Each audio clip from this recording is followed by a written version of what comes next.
talking about what you opened that conversation with, a lot of the chronic diseases, knowing that, yes, I can use this for performance and endurance today, but also I know that I'm giving myself my best chance to avoid the chronic diseases that so many people suffer from out there. So, like I said, I really appreciate all of that. It was wonderful and well said. And I want to make sure that we talk about your book, Hard Lessons from the Hurt Business. Wonderful title, by the way. Congratulations. I believe this is your third book. Is that correct? Third full-length book, first book with a publishing house. The Amazing. first two self-published. First one's kind of terrible. Um, Second one is great, easily the best thing I put out until this. I think they're going to affect people. My second book is about sobriety, more specifically about navigating the emotional pitfalls and challenges that come with sobriety that like are not discussed enough. At least that's what I felt when I released it at this point 7 years ago. Uh, but this book goes into hard lessons from the hurt business. That goes into, my story and how I became the person that chose to box and an alcoholic, and then what I did to turn my life around. And it's interesting. Someone asked me like, what is different about this book than the other stuff you've written? And it's the first time I've told the story. I mean, people have seen parts of it if they follow me on social media. At the very least, they've gleaned from the insights and things I have said or watched or in my interviews. They understand that, yeah, this guy's probably been raised in some shit kind of deal. But it's like, how did that affect me? And I know that it answers that question because I didn't quite understand the answer to that question until I started writing it. When I started writing it, I had to think back to a lot of stuff, a lot of experiences growing up, and I had realistically not made the connection between the issues I had as a young adult, and even now some of the things that linger. Uh, the difference is I'm highly conscious of it, and I'm not trying to drown it out with alcohol. So I'm here to deal with it and very responsible with that. But that book, this book, Hard Lessons from the Hurt Business, I'm happy it's written. My dedication was to my son because one of the things that I'm most excited about in my life is that my son is not going to have anything that looked like my childhood, like nothing close to it, and he's going to have that privilege. I mean, a loving parents are a real privilege. Uh, he'll have that because I did a lot of the work on me. Because what I've learned is that cycles repeat themselves, or rather, people stay stuck in a cycle because by the time, if they ever, mind you, well, here's what I'll say. We won't even phrase it that way. People repeat cycles because by the time they have the agency to make decisions that they can, that go against what they have been raised in, what they have been raised in has such a hold on their mindset that they cannot act in any other way but what they've seen and what they've known.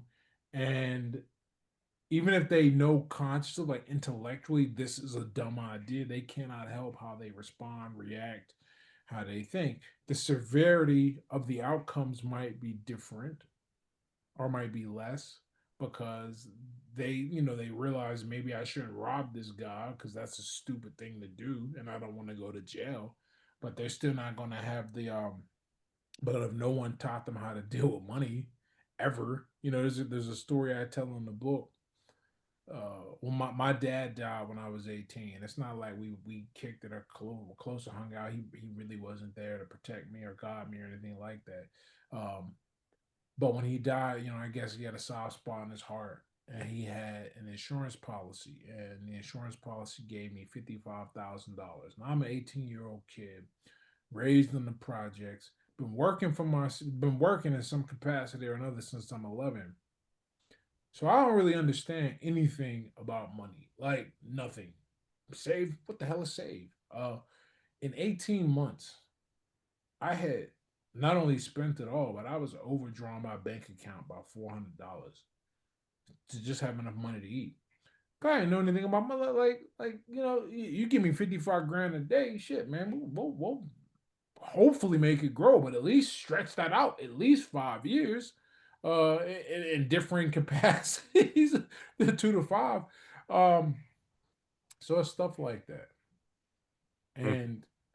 and then there's a lot of boxing in the book too, because boxing is the it yeah. I don't. We wouldn't be sitting here right now having this combo if it wasn't for boxing. And I don't mean that just because it gave me a platform, because boxing didn't really give me a platform, in the sense that most of the followers I have, I just use Twitter as a proxy.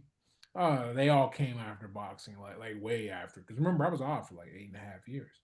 Uh, but it gave me a story and an insight, and it made me an interesting person, and at least it helped me develop me. It helped me get sober, because look, if I don't stop drinking, I don't know what my life looks like, but I got a pretty good guess that one of the things that I don't have is my wife, which means I don't have my son, and who knows where I'm living or what I'm doing. I probably don't stick with my goals and mess those up too. But boxing gave me a real divining rod to kind of put everything around, or lightning rod to focus everything around. Yeah, well, I'll just tell you that I don't know. Maybe I'm just not in the space enough, but I don't know of very many other former boxers who have gone on to write books, who've changed their lives, who get the families, start businesses, all the things that you've been able to do and cultivate came from that opportunity. And I love that you've talked about this before, and I can't remember the way you phrased it, but I'm going to let you talk about it because you say it so eloquently. But basically, like creating your own luck. We get this idea, like I could sit here and say, like, oh, Ed's so lucky, born in this, 6'1", 210-pound dude with a lethal uppercut, and like he's so lucky, and now he's writing books and making money, has a great business. You look at it at a completely different way, which I love. So can you explain that, please? Yeah, people have this really weird relationship with luck, man. You're on the one side, you got people who completely ignore, or at the very least seriously and significantly downplay the influence of luck in their lives. Because to them, if you the moment you mention luck, you're taking away credit from the hard work they may or may not have done. Uh, but it to them, it's like it's a knock on their hustle, so to speak. And then on the other hand, you got people who blame luck for everything. Notice my choice of verb, blame, because typically you only get that perspective if you feel like life ain't going according to plan. And the reality is, it's somewhere in between. It's in the middle. You you get like, I couldn't control where I was born, who I was born to. I couldn't control my genetics. I couldn't control the year I was born. I could have been born in fucking 1885, and I 18, not 1985. It's a very different world, especially for black folk, right? Could have been Sure. 1785, right?